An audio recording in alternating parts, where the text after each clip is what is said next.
Tu peux pas être un agneau parmi les loups. T'es obligé d'y aller, t'es obligé d'être un loup parmi les loups. On me reprochait tout le temps d'avoir l'esprit de contradiction et d'avoir un sale caractère, dès l'enfance. Et donc je me suis dit, comment je peux l'utiliser pour faire quelque chose de bien ? Ils me prennent un peu pour une débile, d'emblée, quand j'arrive. Tu vois, ils s'attendent pas à ce qui va se passer. En moi-même, je me dis, on en reparle dans 3 heures, gars. Raconte-moi un peu là, t'es une gladiatrice, t'es un loup parmi les loups, raconte-moi. Non mais parce que c'est important. En fait, quand on prend un avocat, on a envie qu'il soit humain, mais aussi qu'il y aille. C'est un peu le paradoxe qu'on vous demande, genre soyez gentil avec nous, mais pas avec les autres. Donc explique-nous ça, parce que ça doit être hyper violent parfois. En fait, si on veut se battre à armes égales avec les avocats de la défense, qui en général sont des killers, tu peux pas être un agneau parmi les loups. T'es obligé d'y aller, t'es obligé d'être un loup parmi les loups. T'es obligé d'être un combattant. Et en fait, pour moi, c'est assez naturel. Je pense que dès l'enfance, dès toute petite, j'ai compris que j'avais une espèce de force et que j'aimais bien contredire, et on me l'a beaucoup reproché, même et surtout les adultes, même si je devais être punie, même si je me foutais des conséquences.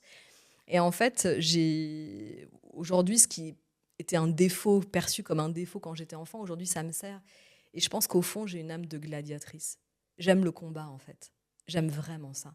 Je kiffe. C'est Et surtout quand j'ai des avocats hyper bons en face, c'est encore meilleur. Quand tu as un super avocat en face, tu es obligé d'être bon. Ça hausse ton propre niveau de jeu. Et en fait, même si c'est violent, en fait, on est fait pour ça. Enfin, quand on est vraiment à sa place, on est obligé d'aimer. Sinon, au bout d'un moment, on arrête, on se détruit, on se désintègre. c'est trop intéressant, tu aimes le combat. Qu'est-ce que t'aimes là-dedans? J'aime le but poursuivi. J'aime me dire que l'auteur d'un crime, d'un viol, d'un braquage, d'un assassinat, qui conteste, qui a le culot de contester, j'adore me dire que je vais contribuer, participer à le faire condamner, en fait. C'est pas le combat pour me faire plaisir, moi. C'est le combat comme moyen d'arriver à des fins nécessaires pour ma cliente ou pour mon client, en fait. Que la personne qui a commis un truc abject, à la fin, elle va payer, enfin. En fait, c'est pour ça que j'aime le combat. Et pourquoi c'est important pour toi que la personne, elle paye à la fin, comme tu dis? Parce que ça paraît bête de dire ça, mais parce que c'est juste, en fait, tout simplement. Parce que la justice, elle est rendue comme ça. Que quand la personne qui a commis un crime ou un grave délit ou un accident de la route en ayant pris des stupéfiants, eu 4 grammes d'alcool dans le sang, qui a bousillé tes jambes, que la personne ne reparte pas chez elle comme si de rien n'était, que la personne soit sanctionnée par la société. Pour moi, ça fait écho à une forme de justice, même si c'est pas toujours parfait. La justice, le système judiciaire n'est pas parfait, mais il y a quand même une forme de justice qui est rendue. Et c'est mon kiff, en fait. Et tu disais, j'ai toujours aimé contredire et j'ai toujours aimé le combat. Comment tu as fait pour garder ça justement, toi? Parce que souvent aussi, quand on est une femme, on nous dit sois mignonne, tu vois. Alors ça, c'est une réflexion depuis très longtemps et encore une fois qui remonte à l'enfance, de comment j'ai découvert. Alors en fait, on me reprochait tout le temps d'avoir l'esprit de contradiction et d'avoir un sale caractère, dès l'enfance. Mes parents n'arrêtaient pas de me dire mais c'est pas possible, tu as un esprit de contradiction. Et j'ai compris vraiment très très jeune, petite, que c'était en moi et que ça ne changerait jamais. Et donc je me suis dit, comment je peux utiliser ce trait de caractère que tout le monde trouve être un défaut, comment je peux l'utiliser pour faire quelque chose de bien. Et c'est comme ça que j'ai très très jeune pensé à devenir avocate. Je me disais, mais il faut avoir l'esprit de contradiction pour être avocat, par essence, même par nature. Donc je me suis dit, tiens, de ce que tout le monde considère comme un défaut, moi je vais en faire un métier. Et puis tu sais quoi, papa et maman, je vais même gagner de l'argent avec. Ouais, c'est vrai. Et en fait, mais en fait, je le travaille pas, c'est naturel. C'est naturel, je peux pas te dire autre chose, c'est naturel. Et tu penses qu'il faut avoir cet esprit un peu combatif pour être avocat? Alors pas dans tous les domaines, mais je pense qu'il faut avoir l'esprit combatif pour être avocat de victime. Si t'es pas euh, dans, dans l'essence du combat, tu te fais très vite écrabouiller et tes clients avec. Donc si tu veux des résultats pour tes clients, tu es obligé de payer de ta personne. Tu es obligé d'y aller. Pourquoi tu te fais écrabouiller, tu dis? Parce que Parce que les avocats de la défense, On parle en matière pénale. Les avocats de la défense sont en général des ténors, ont une puissance oratoire, ils ont de l'expérience, ils savent parler fort, sont des hommes, hein, beaucoup. Et si tu es toute petite dans ton coin à te laisser faire, tu te fais écrabouiller naturellement, en réalité. Après, il faut pas... Moi, j'essaye de ne pas copier les hommes. Hein. Je ne vais pas sur leur terrain. Je suis moi et j'utilise des qualités ou des défauts féminins. On dit, les femmes, vous êtes hypersensibles, mais dans ce que je fais, c'est un atout. Je suis fière et je revendique d'être hypersensible. Parce que cette sensibilité-là, je l'utilise. Je la sublime, je l'utilise comme énergie pour convaincre, pour faire comprendre des concepts parfois compliqués, psychologiques, des choses qui vont très très loin dans l'âme humaine. Cette hypersensibilité-là, qu'on m'a souvent reproché aussi dans la vie, je l'utilise comme un atout majeur.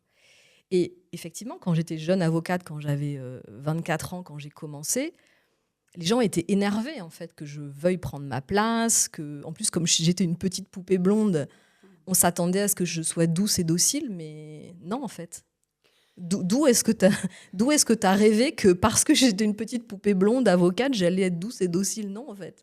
Mais justement, j'avais pas pensé à ça, mais c'est vrai que, comme tu dis, tu es une petite poupée blonde, alors tu as subi ces préjugés sur ton physique et du coup, oh, la petite poupée blonde, fais-moi le petit truc mignon. T'en as souffert ou on te l'a renvoyé souvent? Ouais, j'ai beaucoup souffert de ça quand j'étais jeune avocate. En plus, j'avais l'air encore plus jeune que mon âge biologique. Donc les gens étaient très surpris de la distorsion entre l'image et le son, en fait. Et ça, encore aujourd'hui, hein, les gens qui ne me connaissent pas peuvent être assez surpris entre la distorsion entre l'image et l'énergie, si tu veux. Et moi, j'ai expliqué très, très vite que je ne suis pas là pour vous faire plaisir, en fait. Je ne suis pas là pour être douce et docile. Je sais être douce et docile, mais je ne suis pas que ça. Voilà. Et oui, j'ai eu beaucoup, beaucoup de préjugés, mais ça m'a rendue plus forte, en fait. Et est-ce que parfois ça te sert, ou maintenant ils te connaissent, tes confrères, mais est-ce que ça te sert dans le sens où ils se méfient moins de toi? Ou- Tu vois ce que Alors, je veux dire? c'est vrai que c'est assez jouissif quand je plaide avec des confrères contre des confrères qui ne me connaissent pas. Quand je vais dans des juridictions loin de chez moi, parce que chez moi, tout le monde me connaît, donc ils se méfient. Mais quand je suis à l'extérieur, les gens ne me connaissent pas et j'adore. Franchement, c'est assez jubilatoire.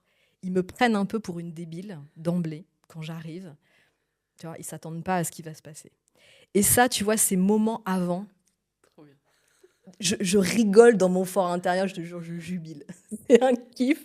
Et après, en moi-même, je me dis, on en reparle dans 3 heures, gars.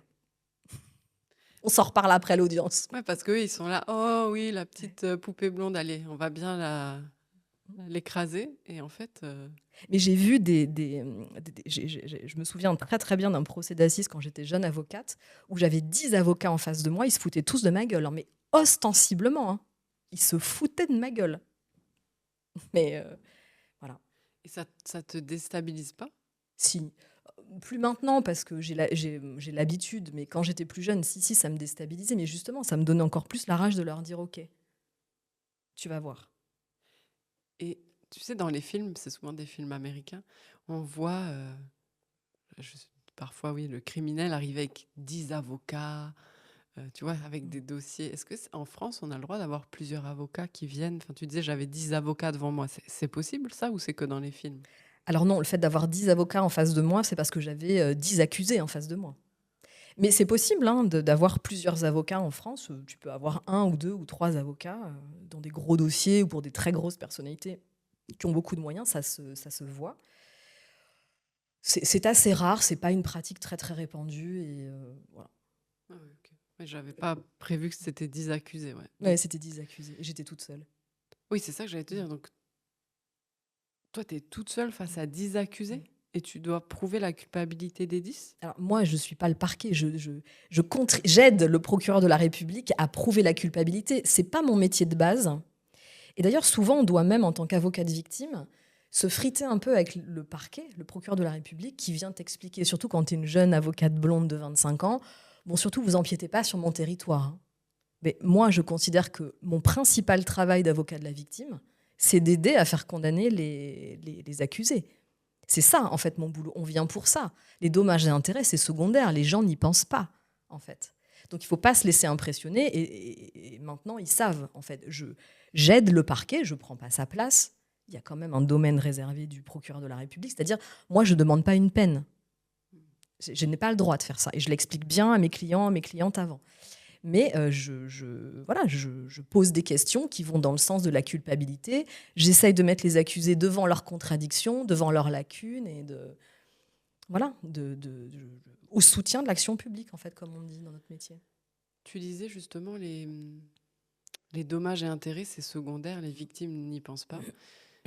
Et tu sais, souvent on dit oui, mais elles accusent machin de, sans rien nommer, un tel ou un tel de viol, c'est pour l'argent. C'est parce qu'il a de l'argent. Est-ce que c'est vrai? Est-ce que t'en penses quoi de ça? Parce que je trouve que c'est... En tant que femme, ça parle pas trop, quoi. Parce qu'on sait qu'on va se faire humilier, on va se faire culpabiliser, on va remettre notre parole en cause. Enfin, si c'était pour l'argent, je trouve qu'il y a d'autres moyens de gagner de l'argent un peu moins violemment, mais toi, c'est quelque chose qui revient souvent. Enfin, t'en penses quoi de ça? Alors, c'est vrai que quand tu es une victime de viol, la dernière chose à laquelle tu penses, c'est à ce que ça va pouvoir te rapporter en termes d'indemnité. Et moi, l'expérience que j'ai avec mes clients, parce que j'ai des hommes aussi, il y a des hommes qui sont victimes de viol, ou des jeunes garçons parfois, le sujet n'est jamais abordé. C'est moi qui dois l'aborder au dernier rendez-vous. Ça ne leur est jamais, jamais venu à l'idée. Et souvent, d'ailleurs, c'est étonnant, les victimes, elles se fâchent quand tu leur parles d'argent. Les victimes me disent, mais il est hors de question qu'on mette un prix sur ma souffrance. Je ne veux pas, j'aurais l'impression d'être une prostituée. Tu vois ? Donc j'ai un gros travail d'explication à faire à ce moment-là, pour leur expliquer que c'est leur dû, c'est leur droit, que d'ailleurs après elles pourront en faire exactement ce qu'elles veulent. Si elles veulent le donner à des associations de victimes, elles pourront le faire, mais qu'en tout cas on va certainement pas faire le cadeau à l'accusé de repartir avec un compte en banque qui n'aura pas versé 1 euro de dommages et intérêts. Ça, c'est pas possible. Oui, mais c'est vrai de demander de l'argent. En plus, c'est vrai que c'est pas facile. On se dit, ah ouais, que ça vaut 10 000 euros, mon viol, super, quoi. C'est pas évident, tu vois. D'où l'intérêt d'avoir quelqu'un qui comme toi, mais à gérer, ça doit pas être évident. Tout à l'heure, tu parlais de ton hypersensibilité. C'est quoi pour toi l'hypersensibilité? Tu la définirais comment? Alors, qu'est-ce que l'hypersensibilité et comment ça se traduit chez moi? Je dirais que je ressens physiquement hein, la souffrance des gens quand ils viennent m'exposer les conditions dans lesquelles ils ont subi un crime ou un délit grave, ou même quand ils ont été victimes d'un accident de la route. Je ne sais pas comment l'expliquer, je le ressens profondément. Et en fait, c'est pas tellement moi qui me colle l'étiquette hypersensible, c'est surtout mon entourage depuis toujours. En fait, on m'a toujours dit mais c'est pas possible, t'es hypersensible, c'est pas possible, tu as des réactions, tu pleures devant Bambi, tu peux pas regarder un film d'horreur, voilà, c'est des petites choses du quotidien qui font que je me suis rendu compte il y a très très très longtemps que j'étais pas tout à fait comme les autres. Et comment tu en as fait un atout? Parce que souvent, on le subit un peu. Comment j'ai fait de l'hypersensibilité un atout? Déjà en l'assumant, en le regardant en face, en me disant « Ok, ça c'est moi, et ça ne changera jamais. Je pourrais toujours essayer de mettre des couches de tapis par-dessus, ça ne marchera pas. » Donc autant le vivre, autant l'assumer et autant l'utiliser. Et en fait, quand tu l'utilises comme une énergie de conviction, comme une énergie de sincérité, ça touche en fait les juges, ça touche les jurés, ça devient utile, en fait. Faut arriver, alors c'est pas toujours facile à gérer, et parfois j'y arrive pas, hein, même encore aujourd'hui, parfois je suis un peu débordée par ça.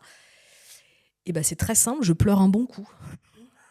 Voilà, le plus simplement du monde, je pleure un bon coup, et après c'est reparti. Mais ça me permet de comprendre les gens, les victimes, de me mettre à leur place, même si je n'ai pas vécu du tout ce qu'elles ont vécu, j'arrive à me faire intérieurement une idée assez précise et à l'expliquer au juge, justement. Parce que c'est souvent couplé, en fait, ça te procure une hyper-empathie. C'est mécanique, en fait. Tu le fais pas exprès, c'est comme ça. Et cette hyper-empathie, quand c'est bien utilisé à des fins professionnelles, quand tu poursuis un but qui est noble, tu arrives à toucher les gens qui vont avoir la clé de ton dossier, c'est-à-dire des juges professionnels ou des jurés populaires dans des dossiers d'assises. Et tu parlais aussi d'accident de la route ou d'accident de travail et que là, c'était du civil. Ouais. C'est quoi la différence pour quelqu'un qui connaît rien, civil, pénal? C'est quoi la différence? Alors, la différence entre le droit civil et le droit pénal, c'est... en fait, ça se définit par défaut. C'est du droit civil quand c'est pas du droit pénal. Donc, quand c'est pas une infraction, quand c'est pas catégorisé dans le code de procédure pénale comme un vol, un viol, un assassinat, un abus de faiblesse, enfin, toutes les infractions pénales, un accident de la route par conducteur de véhicule, tu peux obtenir une indemnisation, mais ça se fait devant une autre juridiction. Il n'y a pas de poursuite pénale parce que tu n'as pas causé un trouble à l'ordre public, mais tu peux avoir causé un dommage civil à quelqu'un par ta faute. Tu renverses quelqu'un en voiture, tu n'as pas forcément commis une énorme faute, mais tu as renversé quelqu'un, donc il faut l'indemniser. Et là, tu as des règles de droit civil et tu peux faire un procès civil. Et l'hypersensibilité, ça peut se manifester aussi là-dedans. Oui, parce que le civil, enfin, c'est toi qui vas C'est pas la même juridiction, en fait. Ouais, C'est pas les voilà. mêmes juges, c'est pas la même procédure, mais c'est pas important. En fait, moi, j'essaye d'avoir une compétence transversale, de pouvoir suivre les victimes dans tous les domaines du droit de façon transversale. Le pénal, le civil, les accidents du travail, donc c'est un truc très particulier devant le pôle social, c'est encore autre chose, et jusque les erreurs médicales. Donc parfois contre l'État, parfois voilà. D'avoir vraiment toute la chaîne de compétences de A à Z. Et tu parlais d'accident du travail, ça peut être quoi un accident du travail grave? Le cas qui nous vient le plus à l'esprit, c'est une chute d'échafaudage. Tu as un travailleur qui travaille en hauteur qui fait une chute de 2-3 mètres, en général, il se casse quelque chose. Voilà. Ou quelqu'un qui travaille autour de machines dangereuses, tu peux te faire couper un doigt, une main, un bras, parfois mourir. Hein. Moi, j'ai eu des dossiers d'accident du travail où la personne elle s'est fait complètement avaler par une machine. Donc, elle est malheureusement décédée. Et là, c'est la famille qui vient te voir? Ouais. Là, c'est la famille qui vient te voir, puisque voilà, il y a quand même des droits très spécifiques qui s'ouvrent à toi. Et c'est un domaine, c'est très technique, c'est très particulier, il faut s'y connaître. Ouais, mais la charge émotionnelle, ça doit être quand même... Mais c'est toujours pareil, tu sais. Ouais, Moi, je fais que des dossiers avec une très lourde charge émotionnelle. Je ne fais que ça. T'es maso un peu. Oui, je pense vraiment qu'il y a un côté masochiste chez moi. Waouh, tu dis je peux pas regarder de films d'horreur, mais non, mais c'est dans ton métier les films d'horreur en fait. Non, mais même un film pour enfants où il y a un chien qui est abandonné ou qui meurt, mes enfants le regardent, moi je peux pas le regarder. Ils se foutent de moi. Hein. Ouais, mais après tu Ils se traites foutent de moi. Et c'est paradoxal parce que tu arrives à traiter des cas où les gens ils ont perdu leur jambe ou enfin tu vois. Ouais, mais là je suis plutôt en mode guerrière, je suis plutôt en mode pro, tu vois. Là tout d'un coup je me raisonne et tout d'un coup je sais que je vais être utile parce qu'un film triste à la télé, je suis pas obligée de le subir. Tu vois, c'est pas utile. Donc tout ce qui est inutile, je le dégage. Je garde mon réservoir de tolérance énergétique que pour des choses où je vais pouvoir aider des gens à la fin.